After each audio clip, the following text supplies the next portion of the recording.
দেৱমাল্য, চেনেহীৰ সাদৰ মৰম ল'বা। আমি লকডাউন মানি চলিছোঁ। আশা কৰোঁ তুমিও কুশলে আছা। অতি সোনকালেই সকলো আগৰ দৰেই হ'ব। কৰোনাৰ এই যুদ্ধখনত আমি আৰক্ষী, স্বাস্থ্য বিভাগ, চিকিৎসকক মানসিক সমৰ্থন দিয়াটো প্ৰশংসনীয়। পিছে এই সময়ছোৱাৰ তিক্ত কথাটো হ'ল ক্ষুদ্ৰ কৃষকৰ দুৰৱস্থা। কম দামত কিনি সোণৰ দামত বিক্ৰী কৰি কৃষকক শোষণ কৰা ঘটনাবোৰ দেখি শুনি মোৰ বুকুখন বৰকৈ বিষাইছে জানা। শুনিছা, তুমি এইবাৰ আৰু চেন্নাইৰ কোম্পানীটোলৈ যাব নালাগে। পৈতৃক সম্পত্তি ৰূপে পোৱা মাটিডৰাতে খেতি কৰিব লাগিব তুমি। মাটিমাহ হালধি কৰিম মই ভাবিয়েই থলোঁ। বিশ্ববিদ্যালয় বন্ধ থাকিলে ময়ো গৈ সহায় কৰিম।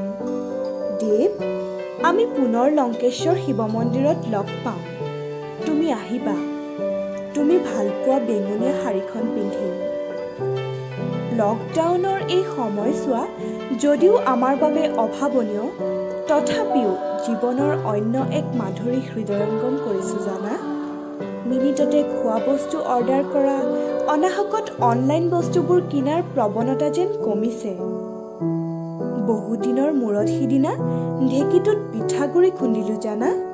তুমি যে ভাল পোৱা খোলা চাপৰি পিঠা, তাকেই বনাইছিলোঁ।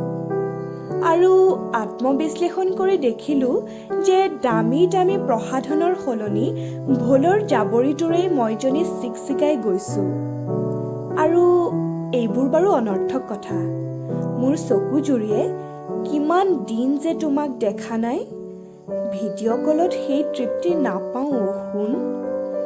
তোমাৰ এটি দৰ্শন মোৰ বাবে নয়ন অমৃত।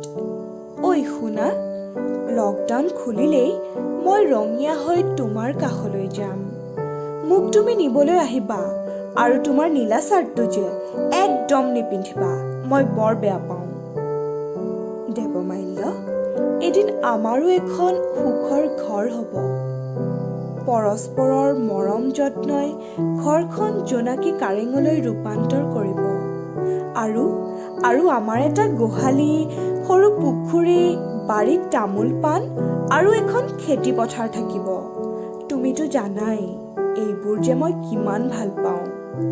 আৰু শুনা না, মই যে এটা মেকুৰীও পুহিম। মই কাপোৰ বব নাজানো, বৰ দুখ। তুমি মোক শিকোৱাৰ ব্যৱস্থা কৰিব লাগিব। অন্ততঃ বহাগ বুলি বিহুৱান এখনতো তোমাক আমাৰ অঙহী বঙহীক দিব পাৰিম। মুঠতে দেৱ, তুমি যিদিনা মোৰ হ'বা, সৌ আকাশৰ জোনবাইটোৰ এটা ফাল তোমাৰ আৰু আনটো ফাল মোৰেই হ'ব। শেষত মোৰ সেৱা ল'বা। মোৰ প্ৰাণৰ দেৱ, তুমি কুশলে থাকিবা। ইতি তোমাৰ মৌপ্ৰিয়া লক্ষ্মী।